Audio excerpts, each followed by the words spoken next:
বিসমিল্লাহির রহমানির রহিম। প্রিয় দেশবাসী, আসসালামু আলাইকুম। রক্তস্নাত জুলাই 1 বছর পর আমাদের মাঝে ফিরে এসেছে। দীর্ঘ 16 বছর ফ্যাসিস্টদের নির্মম অত্যাচার, নির্যাতন, গ্রেফতার, হত্যা, খুনের মাধ্যমে গণতন্ত্রকে ধ্বংস করে এবং এক দলীয় শাসন ব্যবস্থা চিরস্থায়ী করতে চেয়েছিল আওয়ামী শাসক গোষ্ঠী।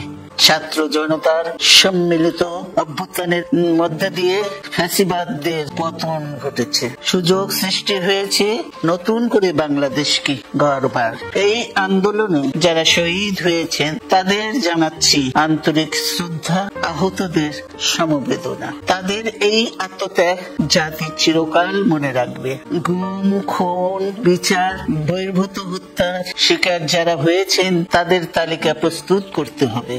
দ্রুত বিচারের ব্যবস্থা ও রাষ্ট্রীয় স্বীকৃতি নিশ্চিত করতে হবে। প্রতিটি পরিবারের সম্মানজনক পুনর্বাসন ও নিরাপদ ভবিষ্যৎ নিশ্চিত করতে হবে। প্রিয় দেশবাসী, আমাদের সামনে যে সুযোগ সৃষ্টি হয়েছে নতুন করে গণতান্ত্রিক ব্যবস্থাকে প্রাতিষ্ঠানিক রূপ দেওয়ার, তা আমাদের দ্রুত সম্পন্ন করতে হবে।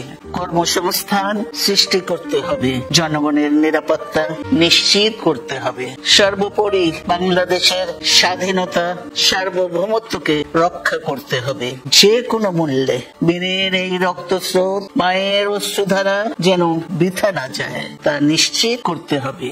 ঐক্য বজায় রাখতে হবে। আসুন আমরা সবাই মিলে শহীদ জিয়ার স্বপ্নকে বাস্তবায়িত করি কোটি মানুষের নতুন বাংলাদেশের নির্মাণের স্বপ্নকে। আল্লাহ হাফেজ। বাংলাদেশ জিন্দাবাদ।